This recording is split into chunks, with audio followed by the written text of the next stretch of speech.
invitar a que pasen a su clase los adolescentes.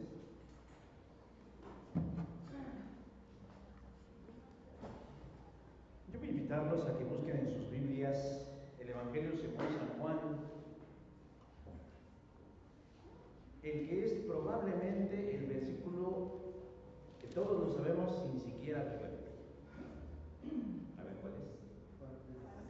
Sí, no, el Salmo 119. Digo, me sorprendería, y no porque yo dudara de las capacidades de algunos, sino porque realmente es hartamente largo. Evangelio según San Juan, capítulo número 3, el verso número 16.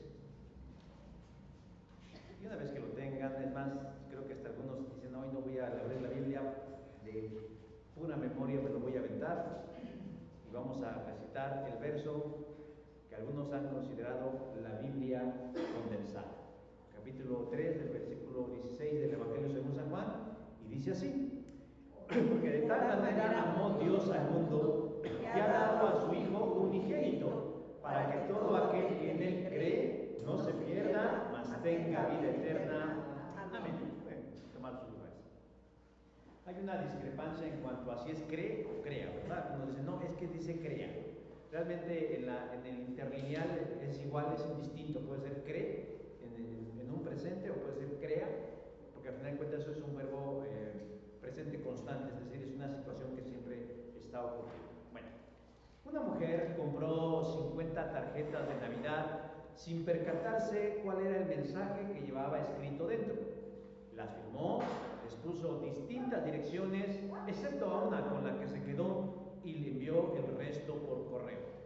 Luego de hacer esto, se detuvo, abrió la única tarjeta que no había firmado y se llevó tremenda sorpresa al leer el mensaje de esta que decía: esta tarjetita es solo para decirte que un regalo muy especial va en camino.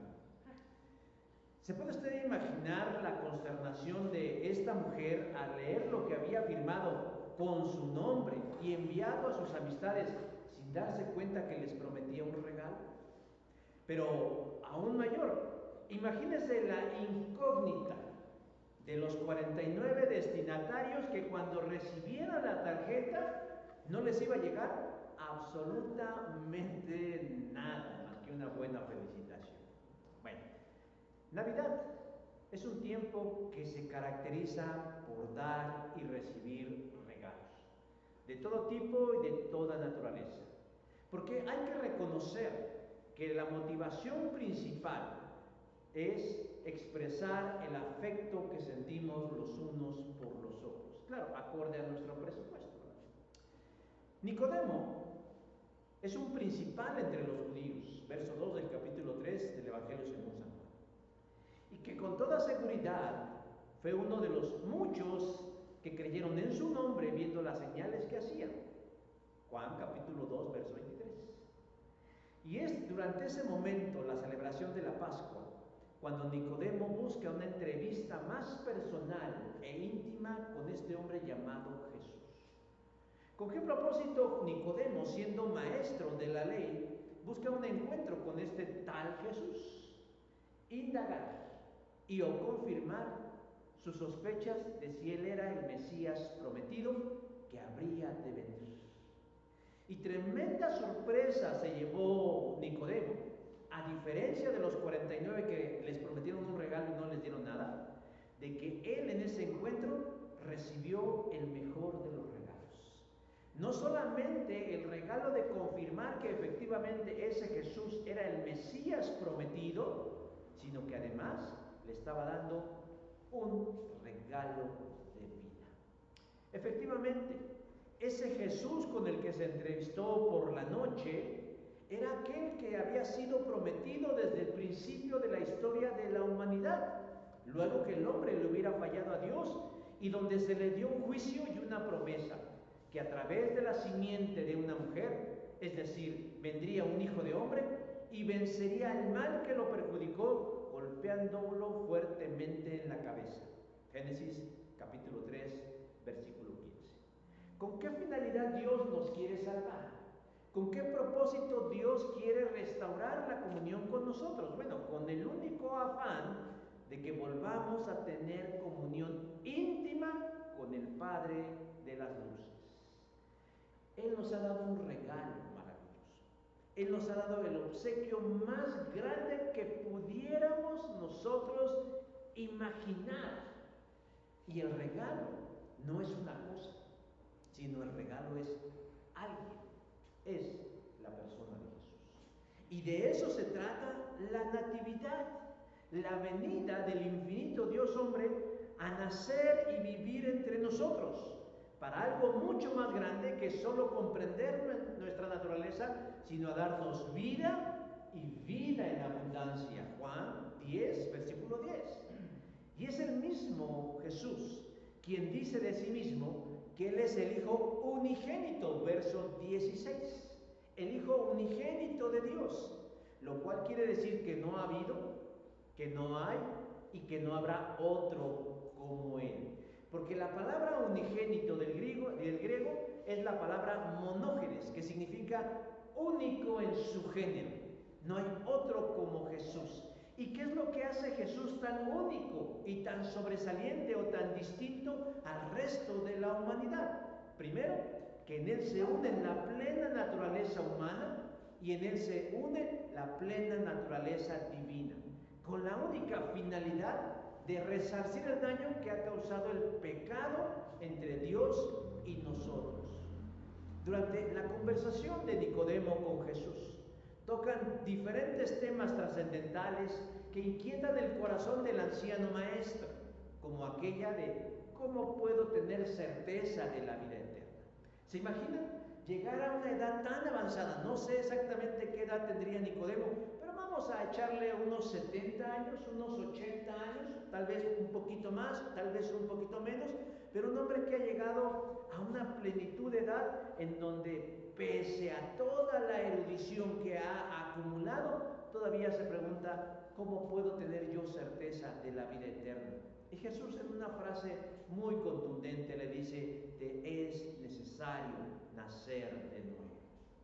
Y nacer de nuevo no implicaba, como él lo pensó, meterse nuevamente al vientre de su madre y volver a parir, sino realmente hablaba de un nacimiento espiritual. Pero ¿cómo podemos nosotros tener un nacimiento espiritual? ¿Acaso cerrando los ojos fuertemente, apretando la barriga y deseándolo con todo nuestro ser? No. Nosotros tenemos un nuevo nacimiento cuando recibimos el regalo dado por Dios. Para quienes denuestran la fiesta de la Natividad, diciendo que es pagana, pierden la oportunidad de crear puentes con el mundo sin Dios, que está buscando a Dios, y poder ser partícipes de hacerles llegar el regalo de la vida eterna que el Señor tiene para cada persona. Pero no nos entretengamos más en sofismas, sino vayamos al pasaje, al versículo, y vamos a hacerle 4 sencillas y breves preguntas al pasaje acerca del regalo prometido de Dios. En primer lugar, ¿cuál sería la primera pregunta que le haríamos al pasaje referente al regalo de Dios? Bueno, ¿por qué tiene que regalarnos algo así Dios? ¿Cuál es el motivo por el cual Dios quiere hacernos un regalo tan caro, tan valioso y tan extraordinario? Bueno, el verso 16 nos dice, porque de tal manera amó Dios. Los grandes reinos de la tierra han fundado su soberanía en el miedo y la opresión del más débil. Sin embargo, el reino de Dios fundamenta su reino y sustenta su reino en el amor. De la misma manera, algunos sistemas teológicos, siempre que hablan de Dios, enfatizan que la característica más grande del Señor es su soberanía. Ellos dicen, la virtud más grande que puede tener Dios es que es soberano y que Él decide lo que le place y cuando le place. Pero yo quiero contradecirlos en un espíritu amigable, que no es así. La virtud más grande del Señor no es su soberanía, porque Jesús resalta el amor del Padre por sus criaturas como la virtud más grande que pueda tener. Decía hace un rato que en el marco en el que Jesús dice estas palabras es en un encuentro que tiene con este anciano llamado Nicodemo, quien tuvo un encuentro con Jesús luego de ver las señales que hacía. Y mucha de la curiosidad que Nicodemo tenía acerca de este Jesús, indagando si era el Mesías de Dios, es que en su cabecita loca, en su cabecita blanca, en su cabecita de algodón, había una pugna, había una lucha entre armonizar lo que le dice su mente y lo que le dice su corazón. Él sabe cosas acerca de Dios, ha estudiado la Torá, es decir, la ley de Dios, ha estudiado las escrituras hebreas, el Tanaj, las conoce, por eso es maestro de la ley. Y tiene un concepto de Dios claro, preciso y específico. Pero cuando escucha hablar a este Jesús, escucha algo diferente, y no tanto en el contenido, sino en la descripción que hace este hombre llamado Jesús acerca de Dios. Ve que habla de Dios con vehemencia, ve que habla de Dios con convicción, pero también ve que habla de Dios, un Dios amoroso.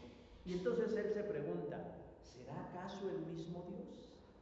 El gnosticismo, mis hermanos, que es una corriente filosófica de los primeros siglos de la era cristiana, piensa y afirma que existen dos dioses, un Dios malo y un Dios bueno. El Dios malo es el Dios del Antiguo Testamento, un Dios iracundo, un Dios molesto, un Dios que le importaban muy poco sus criaturas, y por otro lado el Dios del Nuevo Testamento.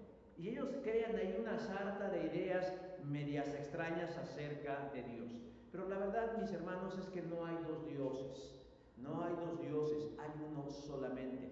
Nicodemo había aprendido precisamente que al Dios del Tanaj, del Antiguo Testamento, era un Dios justo, soberano, que habría que obedecerlo sin chistar. Pero el pensamiento de Nicodemo acerca de Dios no era gratuito, es decir, no simplemente dijo, ay, a mí se me ocurre que Dios es así, no, tenía razón de ser. Los judíos del tiempo de Jesús son muy distintos a los judíos que salieron de Egipto, y eran muy distintos a aquellos que vivieron bajo el esplendor de una monarquía. Hay una gran diferencia. Cuando usted lee la Biblia, que espero que en este 2025 se dé el reto de leerla, y se vaya dando cuenta que cuando lee del pueblo de Israel y llega al libro del profeta Malaquías y llega al último capítulo y le da la vuelta a la hoja, y entonces empieza el Nuevo Testamento y empieza a leer Mateo, si usted es curioso se va a dar cuenta que pareciera que está hablando de cosas distintas, de un pueblo diferente, pero es el mismo pueblo de Dios. ¿Qué pasó? ¿Qué sucedió? ¿Qué ocurrió? Déjeme decir que los primeros israelitas eran rebeldes y contumaces respecto a Dios y sus mandamientos. Si Dios decía derecha, se iban a la izquierda. Si Dios decía izquierda, se iban a la derecha. Si Dios decía al frente, se iban para atrás. Si Dios les decía negro, ellos decían blanco. O sea, siempre era contrario a Dios y a sus mandamientos. De hecho, su infidelidad espiritual los llevó a vivir juicios y reprensiones muy duras de parte del Señor, al punto que fueron exiliados a Babilonia por un periodo aproximado de 70 años. Pero cuando salieron del exilio babilónico, regresaron con una actitud diferente. Habían aprendido la lección. ¿Cómo dice el refrán?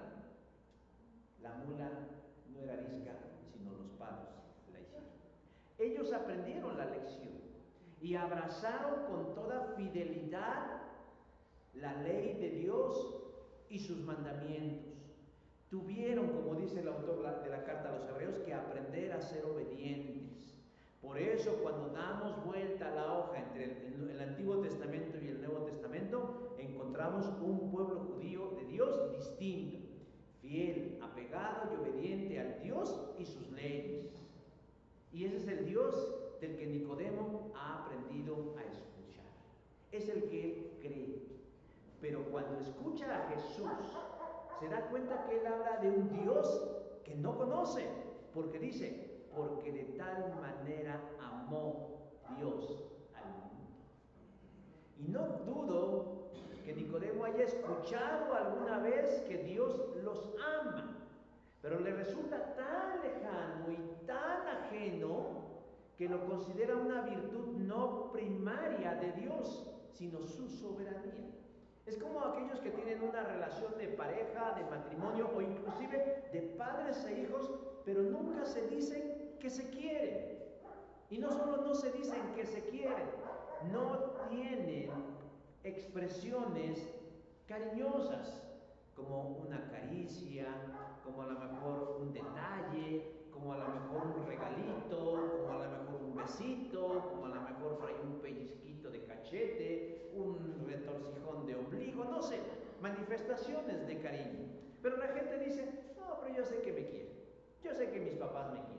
Pues si me dan de comer, me dan un techo, para ellos esas son expresiones de cariño. Bueno, algo similar ocurría con Nicodemo. Dice, yo sé que Dios nos ama porque nos da la vida. Yo sé que Dios nos ama porque no nos manda un rayo. Yo sé que Dios me ama porque permite que yo tenga comida, porque yo tenga alimento, porque mi familia esté bien. Pensamos que Dios nos ama, pero realmente sentimos tan cercano el amor de Dios. O sea, realmente podemos decir, sentimos el abrazo de Dios. Podemos escuchar el susurro de su voz tierna diciendo que está con nosotros en cualquier circunstancia. A Nicodemo se le parecía extraño. Él decía, a Dios hay que obedecerle porque Él es soberano. Pero Jesús dice, pero de tal manera te amó Dios. ¿Y por qué me ama Dios? ¿Por qué nos ama Dios? ¿Por qué nos quiere Dios? Yo encuentro dos razones fundamentales. La primera de ellas, porque esa es su naturaleza. Este mismo autor del Evangelio según San Juan que estamos leyendo, escribió en su primera carta, inspirado por el Espíritu Santo, la siguiente frase: el que no ama no ha conocido a Dios, porque Dios es amor. Primera de Juan 4:8. No dice Juan que Dios conozca el camino al amor. Juan no está diciendo que Dios puede tener amor. No, él dice, Dios es amor. Si nosotros quisiéramos poder ilustrar, pudiéramos porque no podemos, pero pudiéramos poner en un diccionario una ilustración gráfica de Dios, del amor, pues tendríamos que poner a Dios, porque Él es el amor mismo, de Él emana el amor mismo, por eso nos ama. Él no puede hacer nada contrario a su naturaleza, porque Él nos ama. Y la segunda razón por la que Dios nos ama es porque Él, cuando nos creó, nos hizo a su imagen y semejanza. Cuando Él terminó de crear todas las cosas que conocemos en este mundo, según Génesis 1:25, vio Dios su creación y dijo, y todo esto está muy bien. Y entonces decidió compartir esa bondad de su creación con alguien muy especial y dijo, hagamos al hombre, en el sentido de especie, no de género, hagamos al hombre a nuestra imagen y conforme a nuestra semejanza y señoree. Génesis 1:26.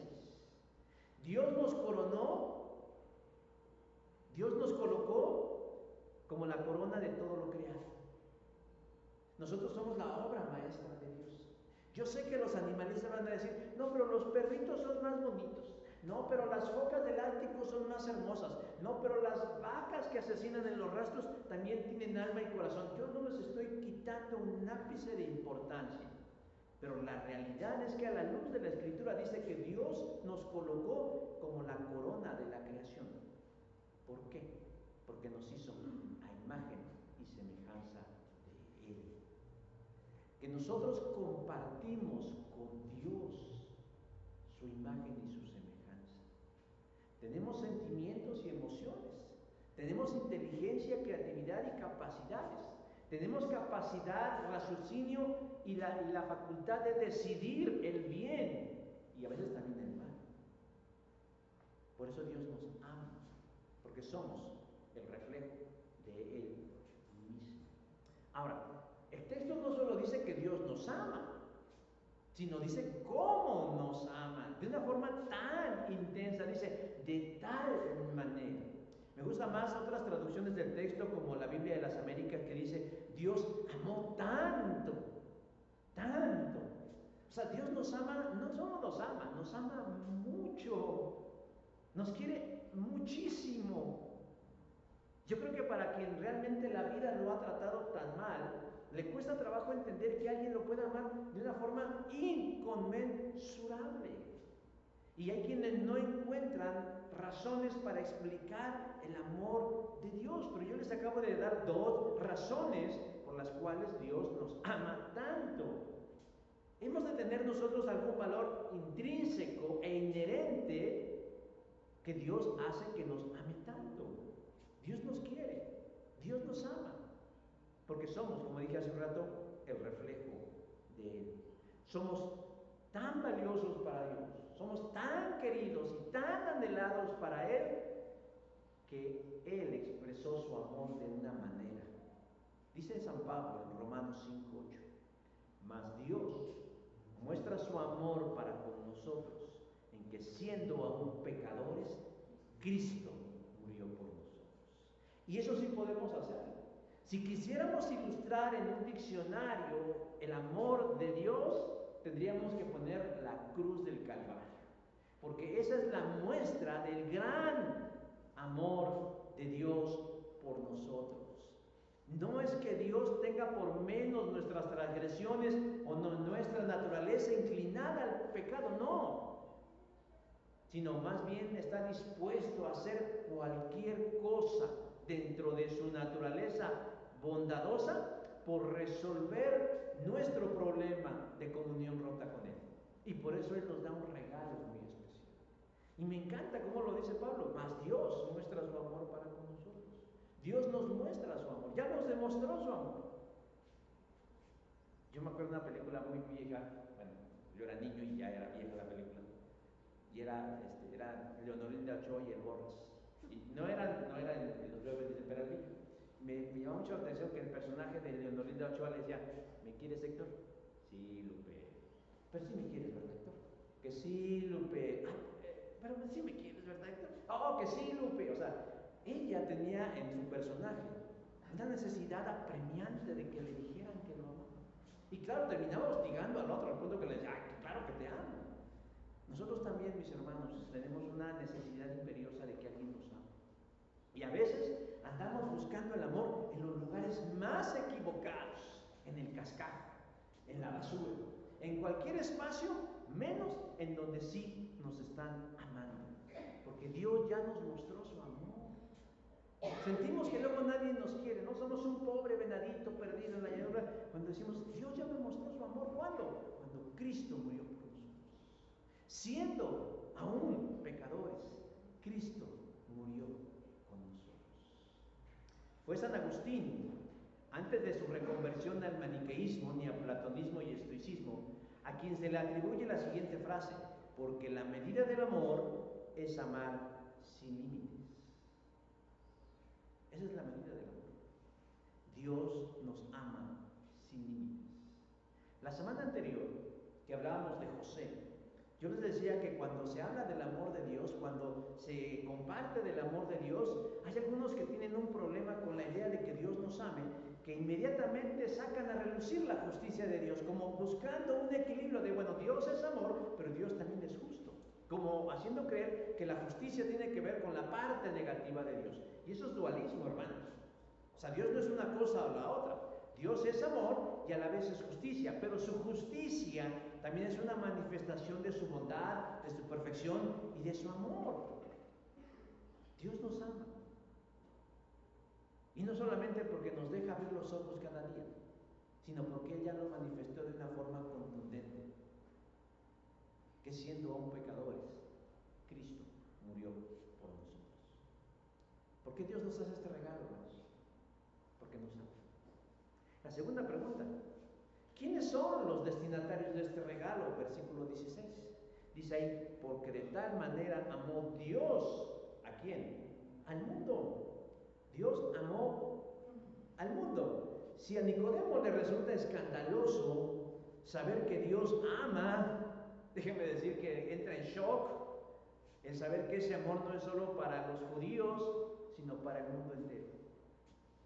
Los judíos eran y siguen siendo hoy en día muy exclusivistas, pero perdieron la brújula, es decir, perdieron el norte, la dirección, Porque Dios en su intrincado plan de salvación decidió y pensó en formar una nación mediante un hombre llamado Abraham, para que a través de él fueran benditas todas las familias de la tierra. Génesis 12:13.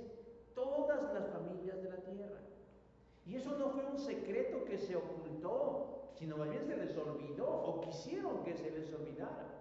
Porque a lo largo de la Escritura, Dios siempre dio vistos de su deseo de que su salvación y de su amor no únicamente fuera para el pueblo de Israel, sino para el mundo entero. Primero ya le dijo a Abraham: en ti serán benditas todas las naciones de la tierra.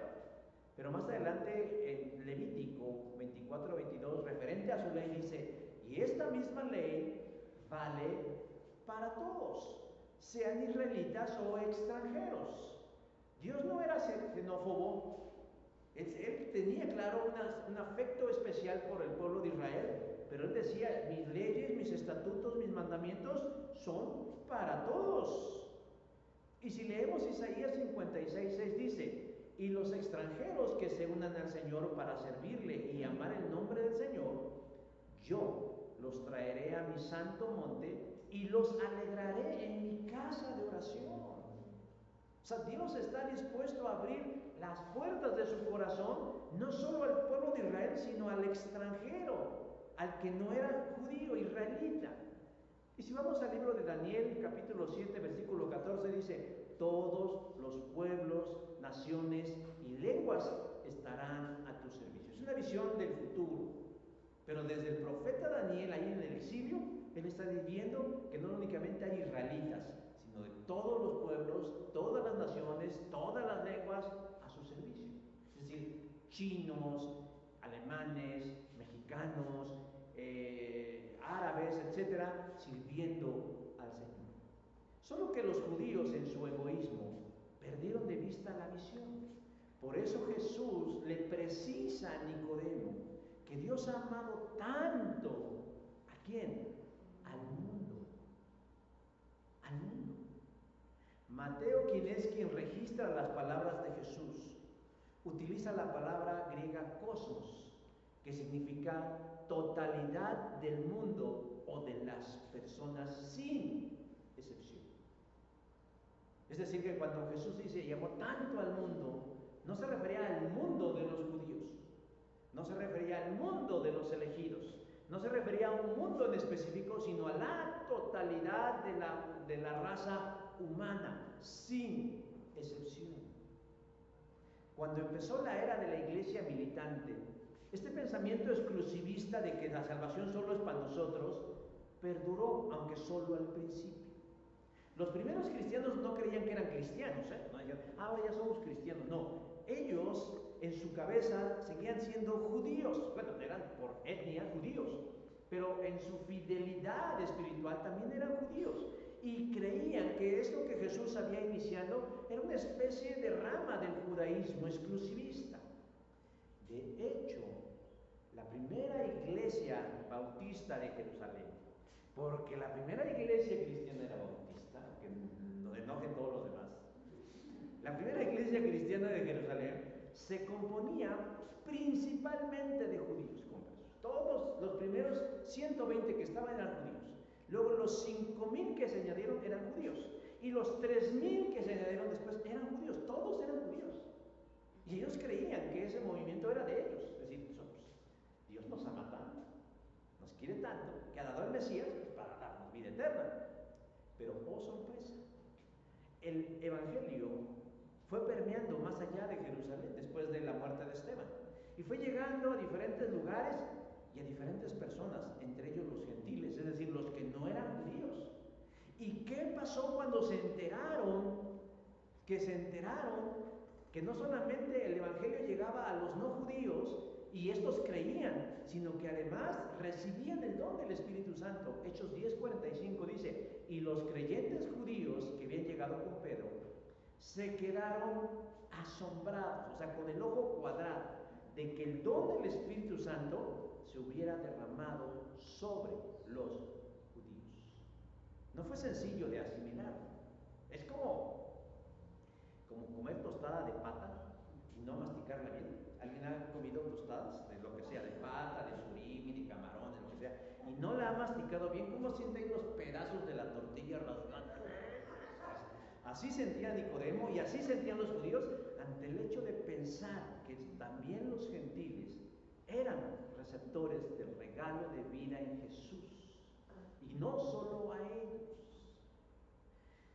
En el siglo II, casi al principio del segundo siglo, el obispo de Antioquía, Ignacio de Antioquía, fue el primero en utilizar el término católico para referirse o señalar que la Iglesia de Cristo es universal. No fueron los romanos quienes inventaron el término católico. Ellos se lo robaron y se lo apropiaron y siguen necios con que ellos son la Iglesia verdadera. Pero en el siglo II, Ignacio de Antioquía, que era un hombre de fe, un cristiano de veras, él dijo: la Iglesia de Cristo es universal, es católica. De tal manera que nosotros podemos decir, bajo esa óptica, que somos parte de la Iglesia católica, no romana, porque somos de la Iglesia universal de Cristo. ¿Qué significa esto? Que la salvación está a disposición de todas las personas del mundo, sin excepción. Sin excepción. Pero, lamentablemente, esta actitud exclusivista no fue propia de los judíos del primer templo, ni de los judíos del segundo templo, ni del papismo del siglo V, sino que hoy en día, mis hermanos, hay personas dentro del protestantismo y del evangelicalismo que dicen que la salvación no es para todos. ¿Alguien ha escuchado hablar de las doctrinas de la gracia? Que más bien son de la desgracia. Pero ¿han oído hablar de las doctrinas de la gracia? Una de esas 5 doctrinas de la desgracia la denominan la expiación limitada. ¿Qué significa el concepto de expiación limitada? Pues básicamente decir que Jesús no murió por todos. No. Que la muerte expiatoria de Cristo en la cruz se limitó a unos cuantos escogidos, elegidos, predestinados por Dios. ¿De dónde sacan esa idea? De una mala lectura e interpretación de Pablo en Romanos 8, 29, 30. Pero la Escritura no enseña eso. Ni los primeros cristianos creían eso. Jesús dice lo contrario, porque de tal manera amó Dios al mundo. ¿Cómo explican estas personas Juan 3:16? ¿Cómo explican ellos cuando dice de tal manera amó Dios al mundo? Bueno, dando maromas con triple salto mortal hacia atrás, con el riesgo de romperse el cuello, al tratar de explicar que Dios ama a todas las personas. Ellos dicen, no, es que cuando Juan 3:16 dice mundo, no se refiere al mundo en su totalidad, se refiere al mundo de los elegidos. ¿Y quiénes son los elegidos? Pues sabe. No, pues quién sabe. Eso lo vamos a saber el día del juicio final.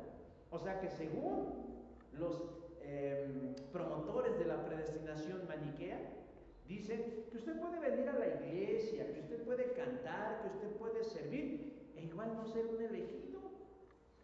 Imagínense qué chasco.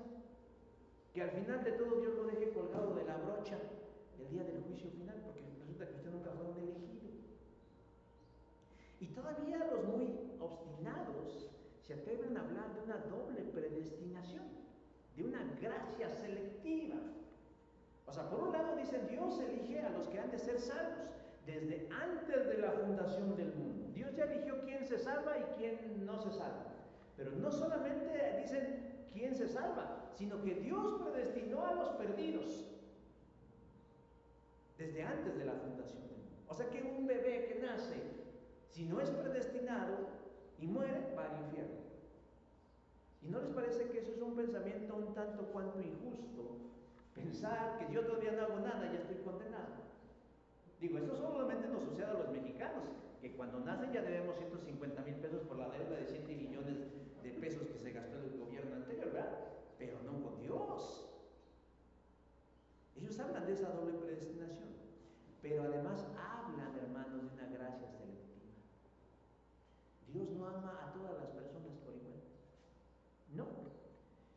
Y yo todavía concediendo, pero en la mañana me encontré este perfil de un pastor llamado Gilberto Rufat, que por cierto además es antisemita. Qué horror. Que dice lo siguiente, vean, dice: Dios escogió a Moisés para cumplir su promesa de sacar al pueblo de la esclavitud. Eligió a Aarón y a la tribu de Leví como sacerdote de entre las demás tribus. Endureció el corazón de Faraón para mostrar su gloria y a la vez que soportó el endurecimiento de Israel a través del desierto. Tuvo misericordia de los nacidos en el desierto, aquellos de 20 años o menos, mientras condenó a casi todo el pueblo de Israel a morir en el desierto. Eligió darles la tierra de Canaán a los que nacieron en el desierto y condenó a muerte a 7 naciones más poderosas que ellos. Escogió a David sobre Saúl, determinó que Salomón y no David construyera el templo, y todavía hay quienes dentro de la iglesia afirman que la Biblia no habla de la soberana elección y la predestinación de Dios. ¿Se dan cuenta del riesgo de este hombre al decir y interpretar la Biblia de esta manera? Decir que Dios tiene favoritos, que Dios tiene consentidos, que Dios tiene elegidos y que Dios tiene gente que simplemente sirve para bajarle la palanca al water y que se vayan por el drenaje. A lo mejor somos uno de ellos, ¿no? Pero ¿saben qué genera este tipo de pensamientos? Generan muerte, y no muerte espiritual. Bueno, no solamente muerte espiritual. ¿Saben ustedes que a esta corriente se le llama neocalvinismo? ¿Y saben ustedes que el neocalvinismo ha causado muertes en muchos círculos cristianos? Gente que se ha suicidado, pensando decir: yo nunca voy a ser un elegido de Dios. Yo nunca voy a ser un David, yo nunca voy a ser un Moisés, yo nunca voy a ser un José, yo nunca voy a ser un Pablo, yo nunca... O sea, y de pronto, ellos malentienden la palabra cuando dice: amé a Jacob y aborrecí a Esaú. Pero Dios dice: Dios nos hizo a todos. Seamos pobres o seamos ricos. Seamos hombres o mujeres. Seamos ancianos o seamos niños. Porque Él no tiene favoritos. ¿Quién dice esto? Job, capítulo 34, versículo 19. Pero más que Job, yo le creo a Jesús cuando dice que Él amó al mundo. Él amó a todas las personas. Y les voy a pasar un tiempo. Yo sé que a ustedes les gusta navegar por las redes sociales y de pronto se van a encontrar con esta basura teológica. Cuando vean los nombres de John MacArthur, Michelle Sutherland, Miguel Núñez, Juan Manuel Vaz y Paul Washer, bórrenlos de sus listas, porque todos ellos enseñan esto. Y no solo eso, enseñan a robar iglesias. Pero el regalo, hermanos, de la vida es el mejor regalo. El Señor nos lo ha dado a todos, a todas las personas. Tercera pregunta. Bueno, y también este tal Rufat, es más que no. ¿Cómo recibo ese regalo? Cuando ya está el regalo, ¿verdad? Y el verso 16 nos dice cómo recibimos ese regalo: para que todo aquel que en Él cree. Ahí está la salvación, mis hermanos. Y hablábamos de la universalidad de la fe cristiana, que no es lo mismo que el universalismo, de creer que todos somos salvos nada más porque sí. No. La salvación de ahí está y es para todos, como en un buffet, como al alcance, como en una tienda de autoservicio. Ahí está. Pero cuando uno va a un buffet o cuando va uno a una tienda de autoservicio, no todos comen el mismo y no todos compran lo mismo, sino que la gente va seleccionando. ¿Qué elemento interviene ahí? Bueno, la fe. Yo como lo que me gusta o lo que considero que me hace bien. ¿Qué compro yo? Lo que yo creo que puedo pagar, lo que me sirve, ¿no? Va implícita la fe. El regalo de la vida en Jesús está ahí a disposición de todos,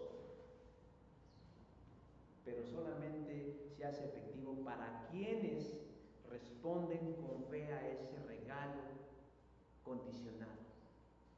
Es decir, ahí está, cualquiera lo puede agarrar, pero lastimosamente no todos lo quieren agarrar. No todos quieren el regalo de Jesús.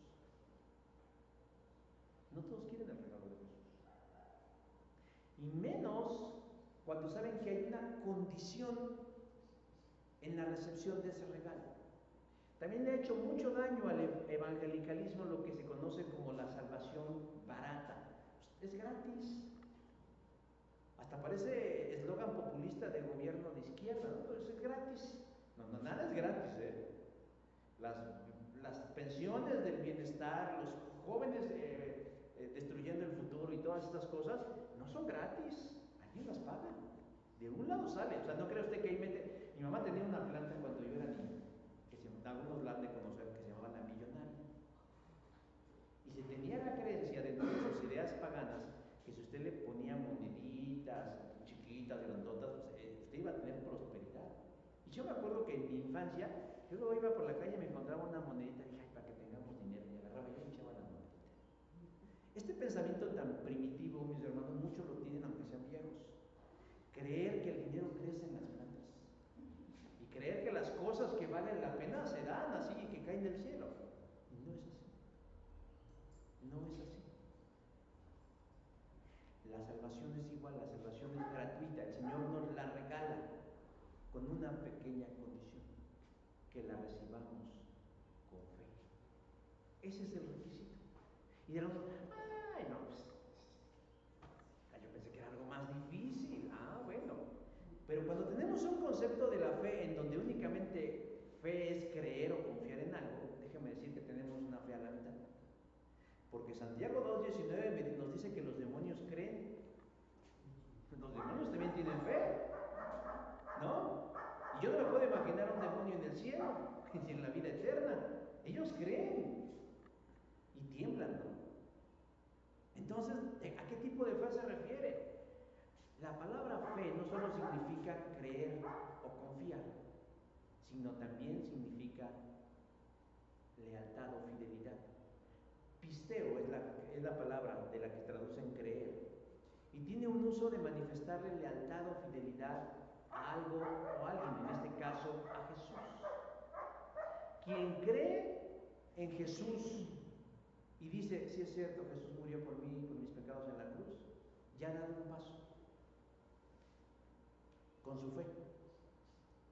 Pero su fe tiene que ser coronada, mis hermanos, con la idea de, Señor, no solo creo en ti, sino confío con todo mi corazón y te voy a ser fiel a pesar de todo. A pesar de todo. Te voy a ser leal. No importa lo que pase, no importa lo que venga, no importa lo que suceda, yo te voy a ser fiel. Y es ahí donde muchos no han entendido el elemento de la fe, porque dicen, ha creído en su corazón que Cristo es el Señor. Sí creo. ¿Ha hecho la oración? Sí la ha hecho, sí. Pero en el diario andar, hermanos, es donde se va viendo la fe. En el que yo manifieste con mis acciones que realmente soy leal a Cristo. Cuando hay pruebas, cuando hay ataques, cuando hay crisis, cuando hay bonanza, cuando hay adversidades, cuando hay obstáculos, yo permanezco fiel y firme, estoy ejerciendo mi fe.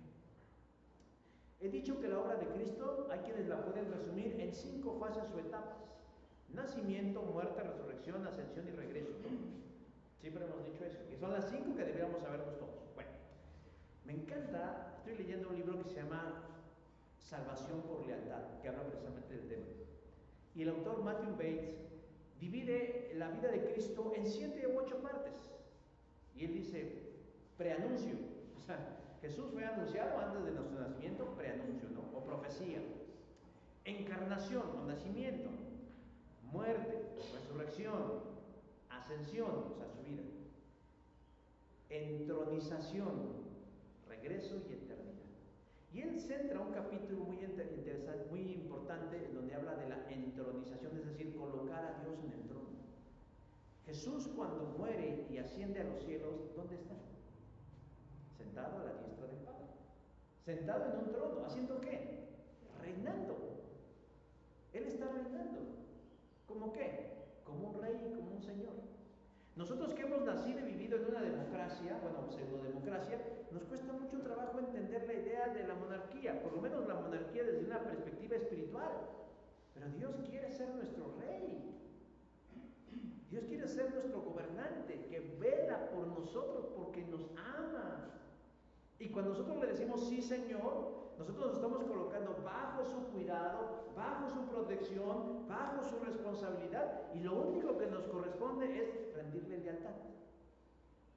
Es ser leal. Sí, Señor, ser leal.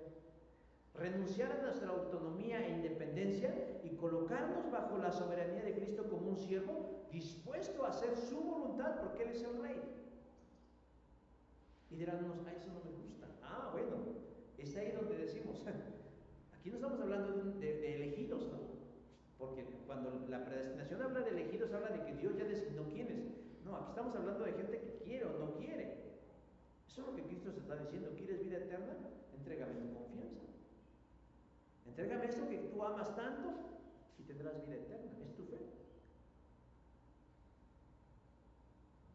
Y es ahí donde muchos de pronto se empiezan a hacer para atrás, como el Caimán. Se va al Caimán, se va al Caimán, se va para Barranquilla, o se va para otro lado.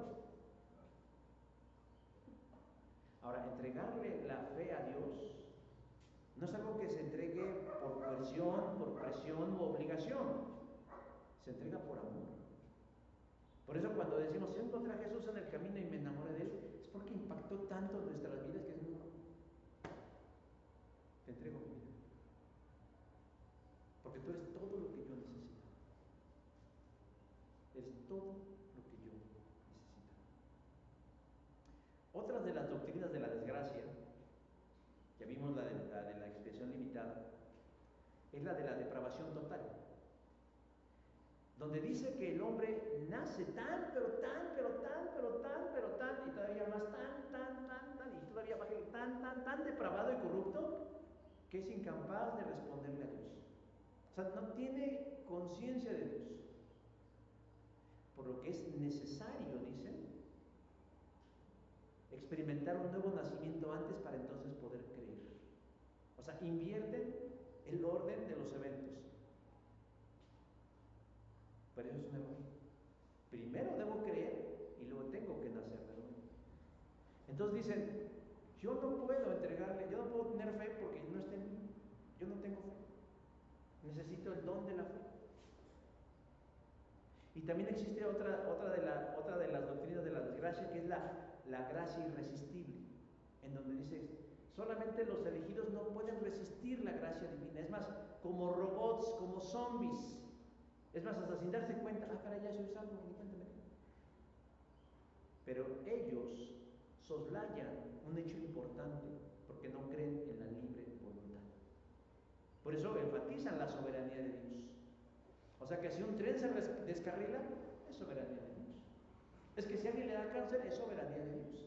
Es que si me aceptaron, es soberanía de Dios. Es que si me saco la lotería, es soberanía de Dios. Es que si me rompo una pata, es soberanía de Dios. Es que si alguien me agarra coco en el metro, es soberanía de Dios. ¿Se dan cuenta del absurdo de pensar la soberanía de Dios desde cómo lo ven los neocalvinistas? Y no creen en la libre voluntad.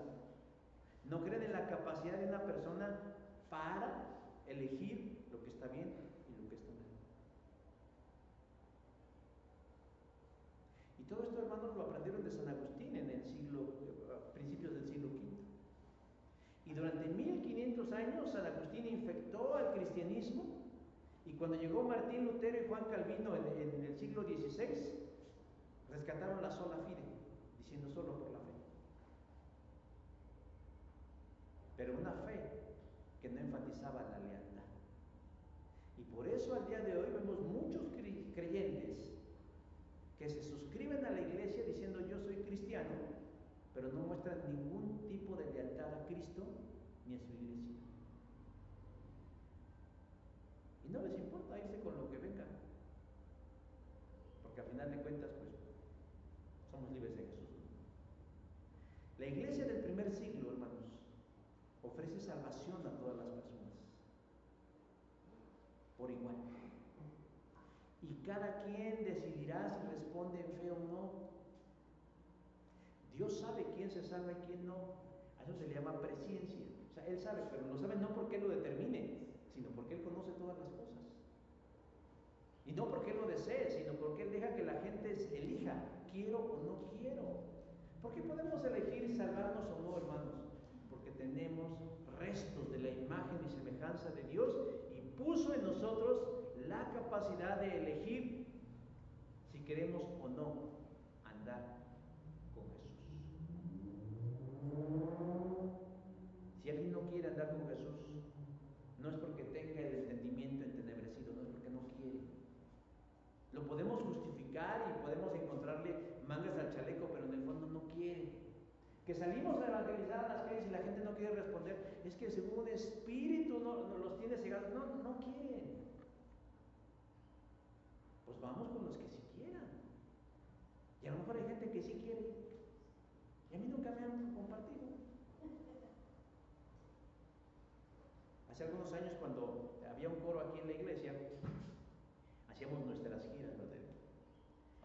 Y en una ocasión, no me acuerdo ya cómo se dio, donde vive mi papá, al final de la calle donde vive mi papá, ahí siempre ha habido una iglesia cristiana desde que yo era niño. Siempre ahí estuvo la iglesia cristiana. Ahí. Y mi hermana y yo íbamos y nos asomábamos porque tenían una cortina y más veíamos puras, iba a decir puras patas, ¿no? Puros pies, es que eran puras hermanas, y se les veían sus piecitos así y sus zapatitos de goma. Nos daba como risa y nos íbamos. Pero ahí estaba siempre la iglesia, nos daba miedo, quizá qué hacían.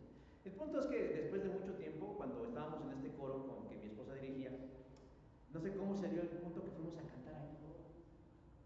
Y fuimos a cantar y todos los hermanos muy contentos y nos recibieron. Creo que hasta nos dieron de comer y les dio mucho gusto verme y me saludaron. Y ay, qué bueno, que no sé qué. Y yo dije, y yo viví aquí 28 años y nunca ni un lazo me echaron. Tuve que encontrar el evangelio en otro lado.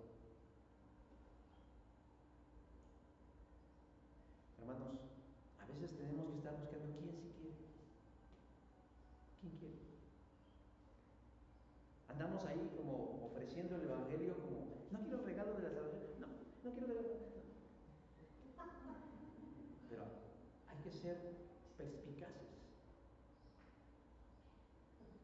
Y quien lo reciba con fe obtendrá el regalo de vida en Cristo. Y por último, ¿cuál es el beneficio del regalo de la vida en Jesús? Verso 16, que no se pierda, mas tenga vida eterna. Navidad es un tiempo de regalar. Y yo no sé, aquí podríamos llenarnos de testimonio, pero yo no sé si algunos de ustedes han recibido un regalo, no solo que no le guste, que diga, ¿y esto como para qué me sirve? Había el caso de un hombre que en época de Navidad salía a las calles, particularmente a las plazas públicas, y colectaba guano de paloma, o sea, caca de paloma. Colectaba de diferentes. Y luego las encapsulaba en resina y las regalaba a sus familiares. Ah, te traje tu regalo. Caca de paloma encapsulada, para que la traigas colgada aquí, o en aretes, o en anillos, no sé en qué cosas, en un llavero. No hay que regalar por regalar. Cuando uno regala algo, uno tiene que pensar si a la persona a la que le voy a regalar le va a servir, le va a gustar, le va a agradar. No es de que hay nada más para salir del brete, pues hay popó de paloma encapsulado. No. El regalo de Dios para la humanidad tiene una enorme utilidad, mis hermanos. Resuelve el conflicto más grande que podemos tener. ¿Cuál es el problema más grande que tenemos los seres humanos? ¿Pagar la tarjeta de crédito cada mes? No. ¿Pagar la mensualidad del coche? Tampoco. ¿Lidiar con ese vecino conflictivo que siempre hace ruido cuando yo llego cansado de trabajar? Menos. No, hermanos. El problema más grave que tiene el hombre es su enemistad con Dios. El hombre está enemistado con Dios. Colosenses 1:21 dice, su manera de pensar los hacía enemigos de Dios porque practican la maldad. El hombre vive tal vez sin saberlo, pero si muchas de las cosas que pasan en su vida tienen una explicación, estás mal con Dios. Pero además de este conflicto cósmico que tenemos con el Señor, está en juego algo también igualmente trascendente. ¿A dónde vamos a parar? Diría la canción cuando nos muramos. ¿Cuál es nuestro destino eterno? Yo siempre he dicho, cuando la gente les habla a sus muertos a través de Facebook,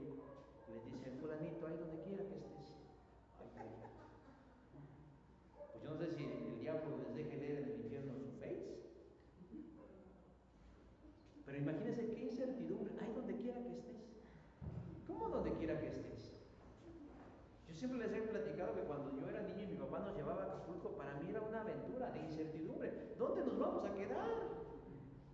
Porque Él nunca nos decía, ¿dónde nos vamos a quedar? ¿En la playa, en la terminal de camiones?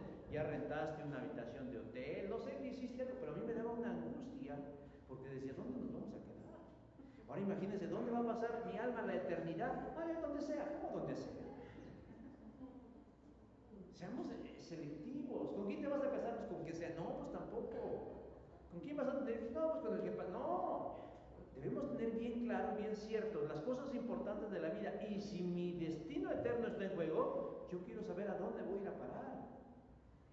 Por eso, Dios, consciente de esto y por el puro afecto de su voluntad, según Efesios 1:5, Dios quiere evitarnos la perdición y darnos un lugar certero. Existen varias teorías acerca del por qué y de cómo es que Jesús se dio por sacrificio en la cruz. Ya lo mencioné alguna vez, que se llaman las teorías de la expiación.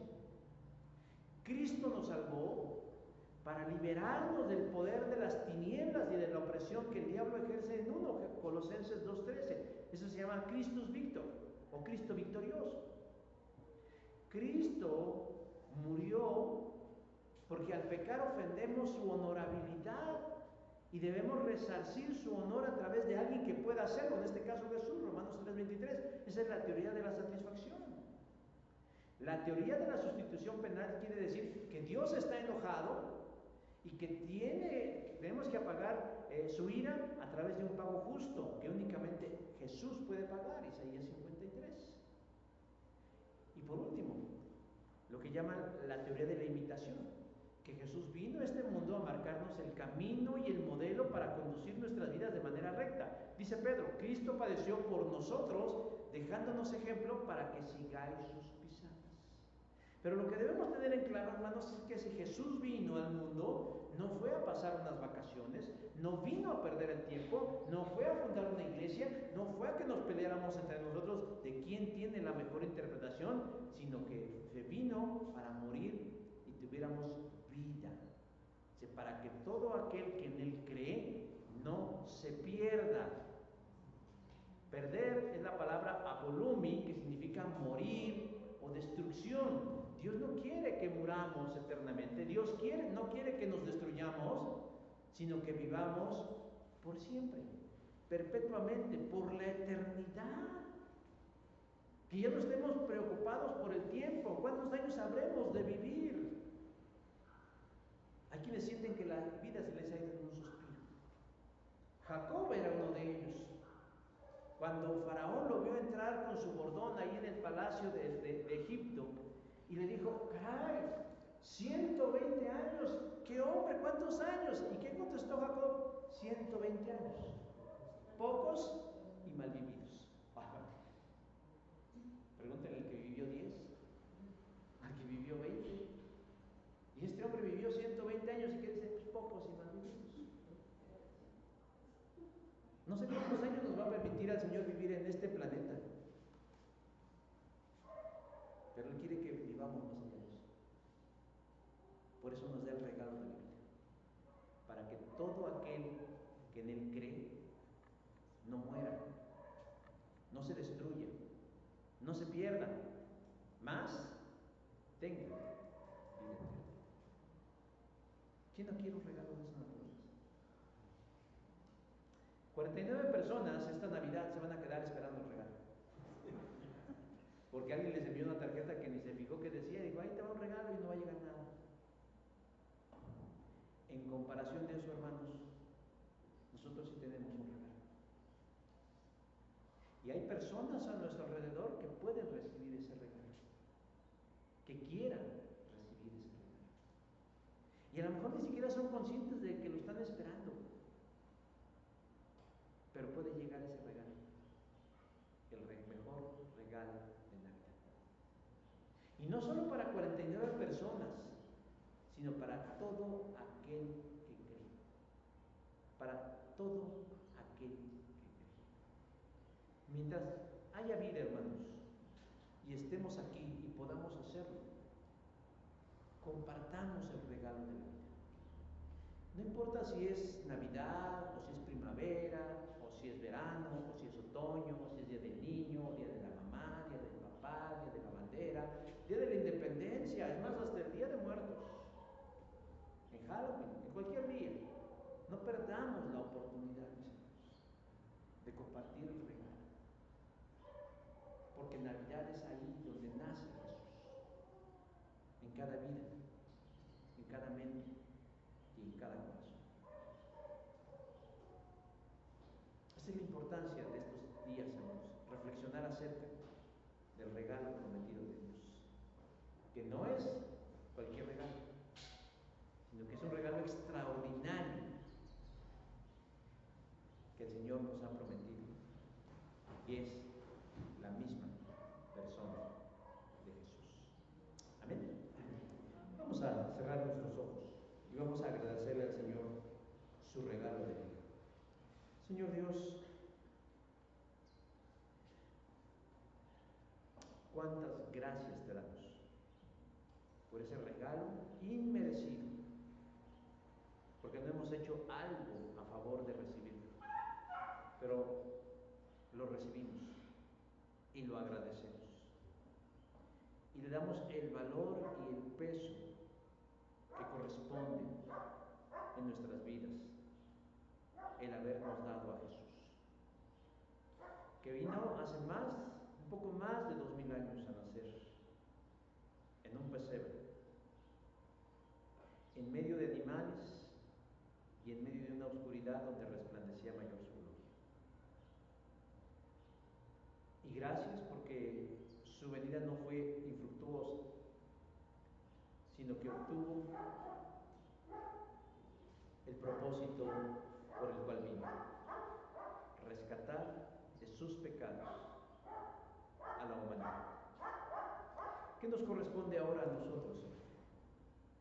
Hacer nuestro ese regalo mediante la fe, pero no una fe vana ni una fe superficial, sino una fe que salva y una fe que manifiesta el deseo y la seriedad de un compromiso en que habremos de darte el mejor lugar de nuestras vidas, el trono de nuestro corazón, el trono de nuestros pensamientos, para que seas Señor y Rey de nuestra alma, de nuestro espíritu y de nuestra carne, para que tú reines, Señor, en nuestro pasado, en nuestro presente, en nuestro futuro, para que seas soberano, Dios, en mi familia, en mis finanzas, en mis proyectos, en mi vida, porque el mundo necesita de Jesús, porque el mundo anhela un regalo que ya ha sido dado,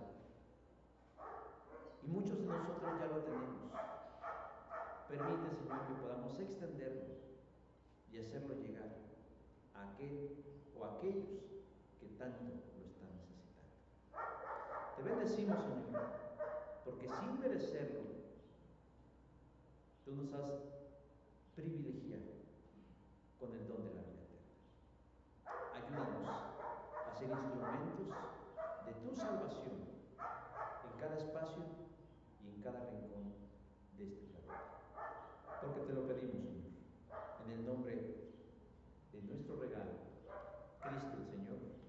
Amén. Gracias, mis hermanos. El Señor les bendice.